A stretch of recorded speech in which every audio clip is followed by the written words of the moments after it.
ये भी फरमा दिया व मिनल लैली फतहज्जद बिही,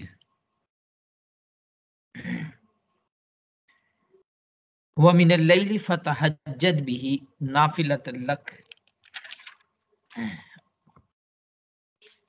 आप रात के वक़्त तहज्जुद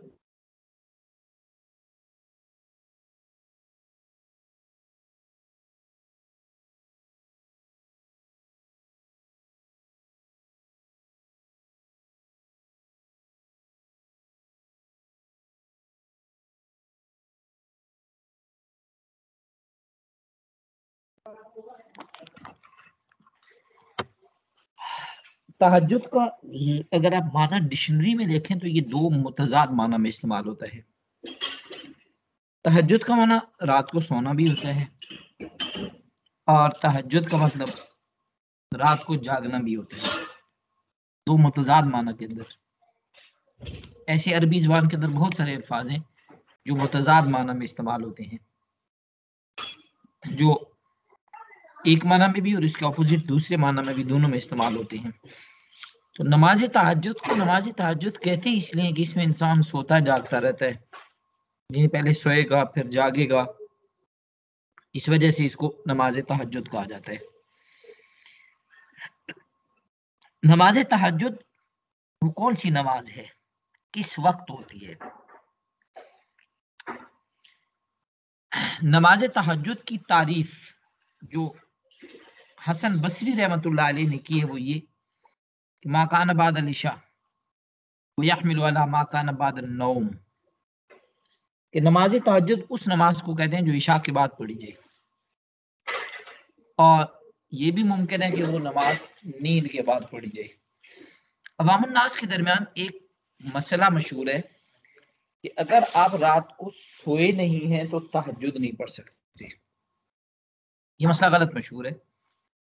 नमाज तहज्जुद इशा की नमाज से लेकर फजर की नमाज के दरमियान का ये जो पूरा वक्त है, इस पूरे वक्त में से किसी भी वक्त पढ़ी जा सकती है। यानी आपने इशा पढ़ ली, इशा के बाद किसी भी वक्त अगर तहज्जुद पढ़ ली गई, तहज्जुद पढ़ी जा सकती है, लेकिन उसका बेहतर और अफजल वक्त और ज्यादा अजर सवाब वाला वक्त वो वाला वक्त है जो रात के आखिरी हिस्से में होता है। अब आखिरी हिस्से से आप क्या मुराद लेंगे? गुरूब आफ्ताब से लेकर फजर की अजान तक, यानी मगरिब की अजान से फजर की अजान तक का आप पूरा जितनी भी रात है, ये गर्मियों सर्दियों में टाइम बद रात छोटी बड़ी होती रहती है, तो नमाज मगरिब से रात शुरू हो जाती है और फजर की अजान पे जाके रात खत्म हो जाती है। इस पूरे दौरानिये का को आप 3 हिस्सों में तकसीम करें। इनमें से 2 हिस्से जब गुजर गए तो उसके बाद आखिरी हिस्सा जो तीसरा हिस्सा है वो वाला नमाज तहज्जुद का वक्त, जो नमाज तहज्जुद का अफजल वक्त है, वो है।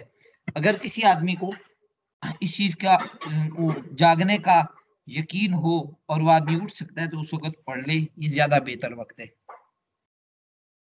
नमाज तहज्जुद के मुतालिक कुरान करीम के अंदर हज़रत मोहम्मद अरबी सल्लल्लाहु अलैहि वसल्लम के मुतालिक अल्लाह ताला ने फरमाया कि मिनल लैली फतहज्जद भी नाफिलतन लका, ये नमाज तहज्जुद आपके लिए एक नफल इबादत है, नफल है आपके लिए एक इजाफी। नफल कहते ही उस इबादत को है जो एक इजाफी इबादत होती है, जो इंसान पे फर्ज या वाजिब नहीं होती। अब ज़कात है इंसान के ऊपर फर्ज है, रोज़ा है इंसान के ऊपर फर्ज है, 5 वक्त की नमाजें इंसान के ऊपर फर्ज है।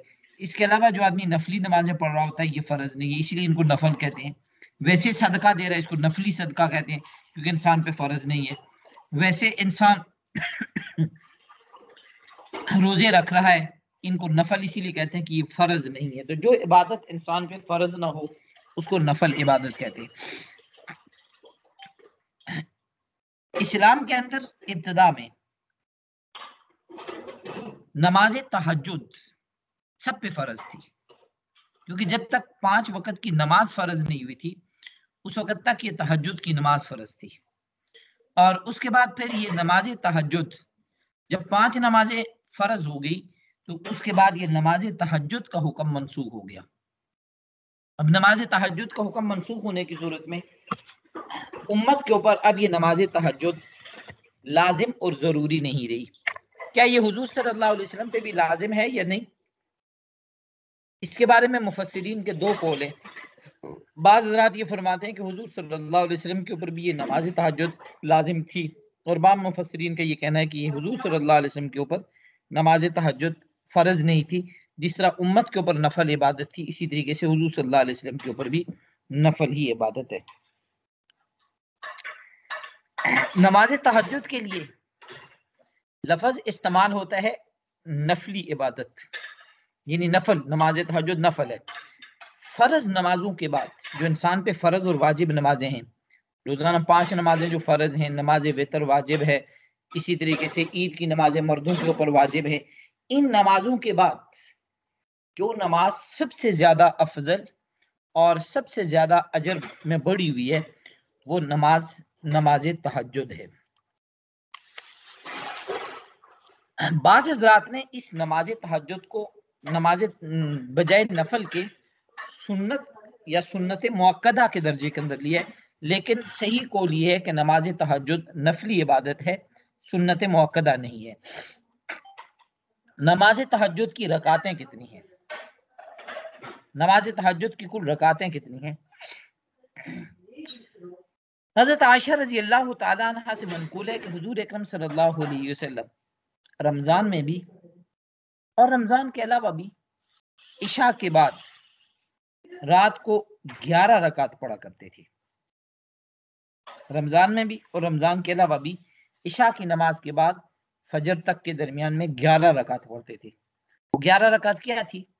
8 रकात नमाज तहज्जुद और 3 रकात नमाज उसके साथ वितर।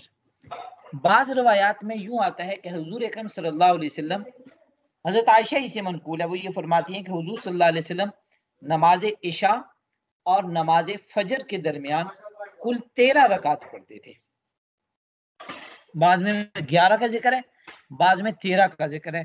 तो जिन रकातों के जिन अहादीस के अंदर 13 रकात का जिक्र है, उसमें वो फजर की 2 सुन्नतें भी हैं। यानी इशा की नमाज के बाद हुजूर सल्लल्लाहु अलैहि वसल्लम रात को 8 रकात नमाज तहज्जुद पढ़ते थे, 3 रकात नमाज हुजूर सल्लल्लाहु अलैहि वसल्लम वितर पढ़ते थे, और उसके बाद 2 रकात नमाज जो फजर की 2 सुन्नतें, ये पढ़ के उसके बाद हुजूर सल्लल्लाहु अलैहि वसल्लम मस्जिद तशरीफ ले जाते थे।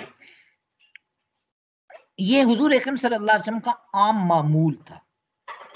आप सल्लल्लाहु अलैहि वसल्लम का ये आम मामूल जो था वो 8 रकात पढ़ने का था, हमेशा की पाबंदी नहीं थी। हज़रत आयशा रज़ियल्लाहु तआला अन्हा से ही कुछ रवायात में इससे कम मिकदार में भी मनक़ूल है। बाद रवायात में आता है कि हुजूर सल्लल्लाहु अलैहि वसल्लम 4 पढ़ते थे, बाद में आता है कि हुजूर सल्लल्लाहु अलैहि वसल्लम 6 रकात पढ़ते थे, बाद रकात में आता है कि हुजूर अकरम सल्लल्लाहु अलैहि वसल्लम 9 रकात पढ़ते थे, उसमें वो फिर 6 और 3 वितर बीच में आ जाएंगे, तो ये पढ़ा करते थे। तो इसमें अगर आप देखें तो ज्यादातर अहादीस जिनमें नमाज तहज्जुद का जिक्र है वो 8 रकात का है, लेकिन अगर आदमी इससे कम पढ़ लेता है, 4 पढ़ लेता है तब भी ठीक है, 6 पढ़ लेता है तब भी ठीक है। इससे ज्यादा अगर आदमी जाता है 8 से आगे 12 रकात तक, तो इसकी भी गुंजाइश मौजूद है। नफली इबादत है, इसमें कमी या इजाफा हो सकता है। हुजूर अकरम सल्लल्लाहु अलैहि वसल्लम का एक मामूल ये भी था कि कभी आप सल्लल्लाहु अलैहि वसल्लम रात को किरत लंबी करते थे। जब आप सल्लल्लाहु अलैहि वसल्लम तहज्जुद की नमाज के अंदर किरत ज्यादा लंबी करते, तो आप सल्लल्लाहु अलैहि वसल्लम की जाहिर बात है कि रकातों की तादाद कम हो जाती, और जब आप सल्लल्लाहु अलैहि वसल्लम किरत मुख्तसर करते थे तो रकातों की तादाद ज्यादा हो जाती थी। तो इससे एक आसानी ये भी पता चल गई कि अगर कोई आदमी नमाज तहज्जुद पढ़ता है तो इसके पास दोनों तरीके मौजूद हैं। एक सूरत ये है कि ये आदमी नमाज तहज्जुद लंबी किरत के साथ पढ़े, किरत आदमी ज्यादा सूरतें पढ़े, और लंबी सूरतें भी पढ़ सकता है। एक और मसले को ध्यान में रखिए, लंबी सूरतें भी आदमी पढ़ सकता है। अगर एक आदमी को लंबी सूरतें नहीं याद है, लेकिन ये चाहता है कि मैं किरत लंबी करूं, लंबा क़याम करूं, तो इस आदमी के पास नफली इबादत है। ये नफली इबादत के अंदर इस चीज की भी गुंजाइश होती है कि आदमी एक ही सूरत को बार बार पढ़ सकता है, एक ही सूरत को बार बार दोहरा सकता है, इसमें भी कोई हरज और कोई ममानियत नहीं। एक ही सूरत अगर आदमी बार बार दोहराना चाहे तो दोहरा सकता है। हुजूर अकरम सल्लल्लाहु अलैहि वसल्लम एक दफा पूरी रात एक ही रकात के अंदर एक ही आयत पढ़ते रहे। वो आयत थी इन तुअज़्ज़िबहुम फ़इन्नहुम इबादुक व इन तग़फ़िर लहुम फ़इन्नका अंतल अज़ीज़ुल हकीम, कि ऐ अल्लाह अगर तू मेरी उम्मत को अजाब दे देता है तो ये तेरे बंदे हैं, तुझसे कौन पूछ सकता है कि तूने अजाब क्यों दिया है, लेकिन अगर तू माफ कर दे तो माफ करना भी तो तू गालिब है, इसके ऊपर कादिर है, तो इनको फिर भी माफ भी कर सकता है। तो पूरी रात हुजूर सल्लल्लाहु अलैहि वसल्लम ये एक आयत नमाज में बार बार पढ़ते रहे। फर्ज रकातें और जो वाजिब नमाजें होती हैं, इन नमाजों के अंदर एक आयत या एक सूरत एक ही मरतबा पढ़नी चाहिए, एक ही रकात में उसको बार बार दोहराना नहीं चाहिए। लेकिन नफली इबादत जितनी भी होती हैं उनके अंदर इस चीज़ की गुंजाइश होती है। कभी ऐसा भी होता है कि नमाज इंसान पढ़ रहा है और नमाज के अंदर कोई एक ऐसी सूरत या एक ऐसी आयत जो दुआ वाली है, जिसके अंदर कोई दुआ का माना है, और ये आदमी वहां क़याम के अंदर नमाज की वो दुआ वाली आयत इसने पढ़ी और इस आदमी के ऊपर वो खुशू खुजू और ऐसी कैफियत आ गई कि ये आदमी रो रो के अब दुआ मांगने पे जा रहा है, तो इसके ऊपर वो दुआ की खुशू खुजू वाली कैफियत आ जाती है। तो अब ये आदमी उसी एक ही आयत को अगर क़याम की हालत में ही लंबी देर तक अगर दोहराता रहे तो इसमें भी कोई हरज नहीं है। इसी तरीके से एक ही सूरत है, मिसाल के तौर पर एक आदमी को एक सूरत याद है, इन्ना अतीना कल कौसर, और ये आदमी चाहता है कि मैं क़याम खूब लंबा करूं, तो ये आदमी इसी एक सूरत को बार बार दोहरा सकता है, तो बार बार इसको पढ़ सकता है नफली नमाजों के अंदर, इसमें कोई हरज नहीं है। नमाज तहज्जुद के मुतालिक मैंने इब्तिदा में जिक्र किया कि अवाम उन्नास के दरमियान ये मसला मशहूर है कि रात को सोना जरूरी है। सोना कोई जरूरी नहीं है एक, और रात के आखिरी हिस्से में होना ये भी कोई जरूरी नहीं है। बेहतर और अफजल यही है कि रात के आखिरी हिस्से में पढ़ी जाए। लेकिन अगर किसी आदमी को किसी वजह से अगर ये आदमी इब्तिदा में, एक चीज और, इब्तदाई हिस्से में पढ़ने की आदत नहीं बनानी चाहिए। कभी कभार अगर किसी वजह से आदमी रात के इब्तदाई हिस्से में ही अगर पढ़ के उसके बाद सो जाता है तो नमाज तहज्जुद इसकी बहरहाल हो जाएगी, लेकिन वो फजीलत, वो अजर और वो दर्जा इसको जो रात के आखिरी हिस्से में मिलना था वो वाला इसको नहीं मिलेगा। बहरहाल नमाज इसकी फिर भी हो जाएगी। जी, कुछ सवाल हो तो आप पूछ लीजिए।